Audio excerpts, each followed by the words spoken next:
a local stand-up comedian who is only straight for John Goodman, but only in 1994's, okay, the Flintstones. Please welcome Brianna!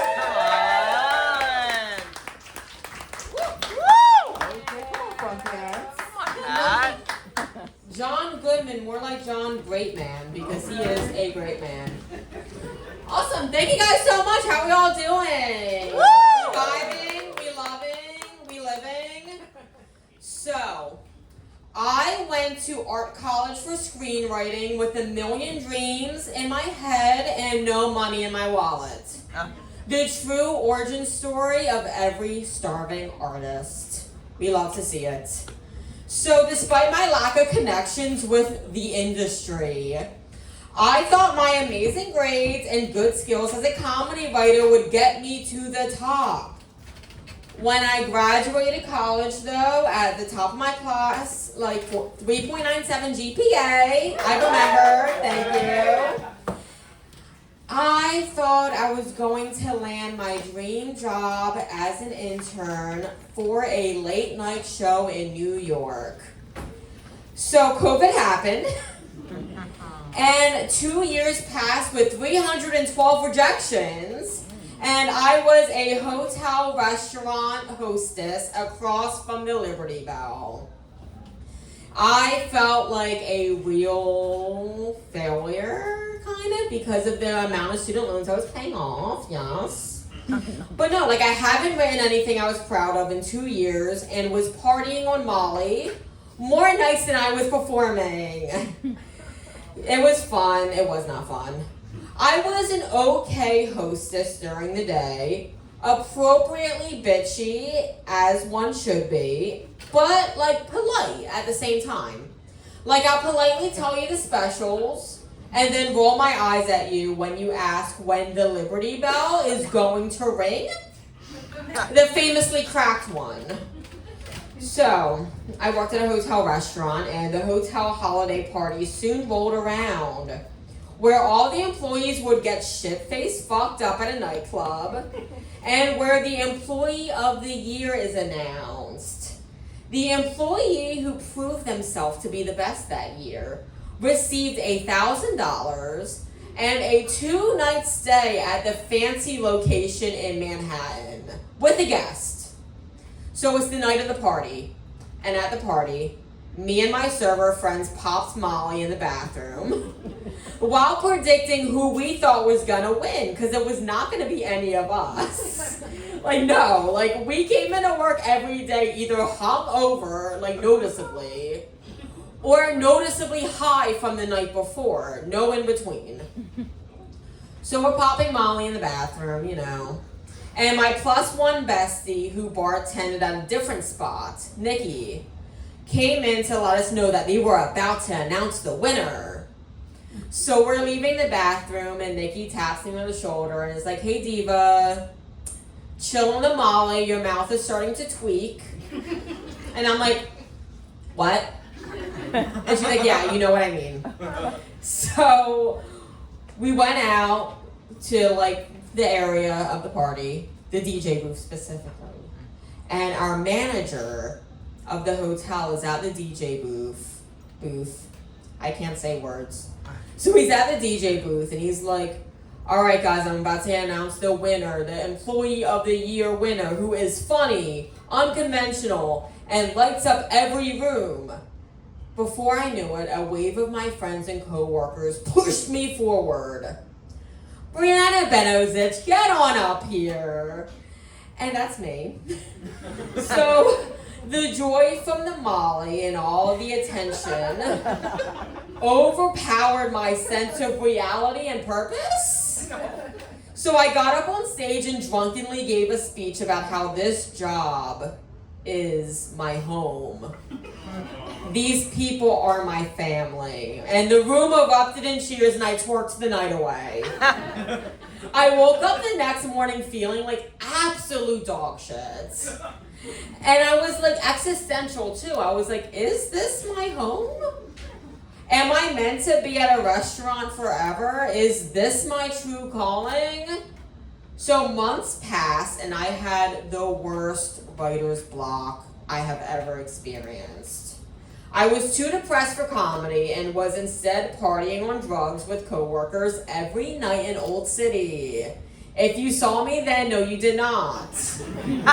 I had entered a depression where I thought I was not meant to be a comedian or a writer, that I was meant to be at a restaurant across the street from the Liberty Bell for my whole life. So the week before my New York trip rolled around and I was called into my boss's office, he said there was an opening for a manager position. I think you're ready to move up, he said. You've been here long enough. Okay, he was keeping track. Cool. And he said you would just have to start working the closing shifts instead of the opening shifts. Closing shift workers usually got done the restaurant between 1 a.m. and 2 a.m., which I meant I could kiss performing and doing this goodbye. So I told him I would think about it during my trip. On the train to New York, Nikki told me, because she was my +1, of course, so she's looking out the window, telling me about growing up in the area, how much she loves New York, and how she feels like she's going back home. Meanwhile, I am just focused on if taking this job was kissing my dreams as being a comedian and a writer goodbye. So we get to the fancy hotel, and I couldn't help but focus on all the employees rather than the nice architecture and fancy amenities.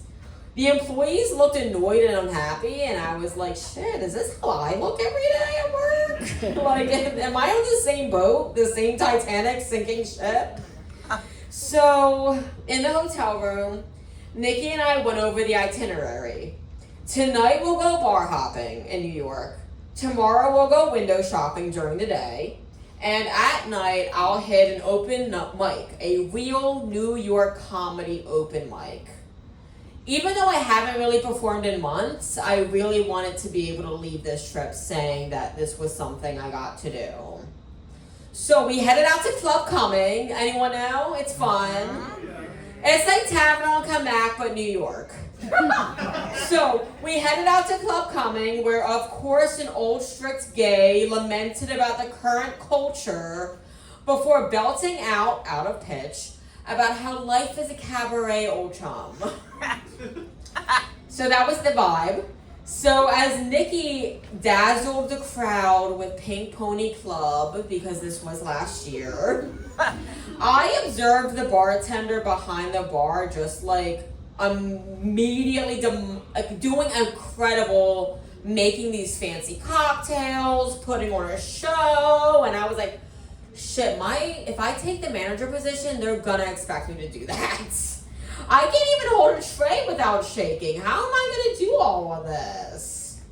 So I panicked a little bit, snuck into the bathroom, popped some more Molly, and forgot about my troubles by singing The Little Shop of Horrors. The next day, I was overcome with a wave of sadness and panic. To be a manager, I would have to replace writing and performing with the ins and outs of the kitchen, of behind the bar, of the front of house, of all of these crazy dynamics at my toxic job. And that's just a lot. So I was quiet while window shopping with Nikki, and she asked what was on my mind. I don't know, I said. Just this whole management thing, I don't know. So she took a deep breath and blurted out, Diva, I don't think you should take the job. When I asked why, she was like, dude, like with peace and love, you don't really want this. You're choosing everything off of your fear of what would happen if you don't make it in like writing and comedy, rather than what you actually love and want to do. And I was like, okay, valid. But what do you think I should do? Because I've been trying to do this for years and I'm still at the hotel restaurant like crying every day and doing Molly all the time. And she was like, well, for starters, like maybe don't do that. She was like, maybe instead of doing Molly every night with like dumbasses, you can replace that with like shows and writing. I knew she was right, but I didn't want to say it because I'm petty and stubborn. So we just hopped on the subway to the open mic and sat in silence. At the comedy club, it was like I suddenly forgot about the restaurant altogether. We went into the Black Box Theater and saw cool show flyers on the walls, like the types of shows I want to be on. So I signed up on the list and the host mentioned that I was a new face. And when I told them I was from Philly, they were like, oh my god, Philly's a really cool scene. Like, that's the vibe. And I was like, okay, maybe they're right. Like, that's valid too. So I sat in the crowd looking through my joke book that had more empty pages than filled. My name was soon called on stage, and I realized that I haven't really performed stand-up since this whole depression thing hit. Last time I held a mic was when I was on Molly drunk on stage saying that this restaurant was like my family. So I got on stage, and Nikki from the audience smiled at me and gave me a thumbs up. I smiled back and began my set. Yeah, I work at a restaurant. I actually went to school for it. My film degree was totally worth it. So the first little bit of laughter I received in seconds felt like a warm hug from a loved one upon returning from war. That war being depression. I was on now, you know? Like, I was making fun of young Karens who go to brunch. I call them Caitlins. I was making fun of Southern tourists. I was, like, making fun of, like, my hypersexual coworkers. Like, I had no off switch, no filter.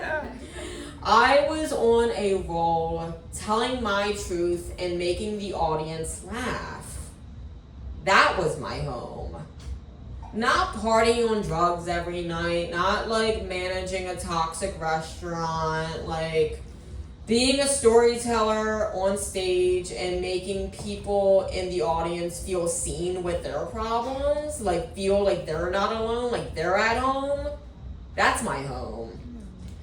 So on the train back to Philly, I gave Nikki my baggie of Molly that I always had in my purse and tell her I never liked performing while doing this, so I want you to do what you will with that. She just like flushed it down the toilet at like Amtrak. It was fine. It was a lot of money down the toilet, but it's fine. So when I returned to work like the next day, I told my boss I wasn't interested in the position, but thanks anyway. It's now a little over a year later. This was last like February, and I have not done Molly since. Thank you. No one changed my mind. But no, I have not done Molly since. I work as an office receptionist now, which is just an office hostess. Same thing. And I write and perform on more nights than I don't. I finally feel at home. So thank you guys so much. It's been so fun.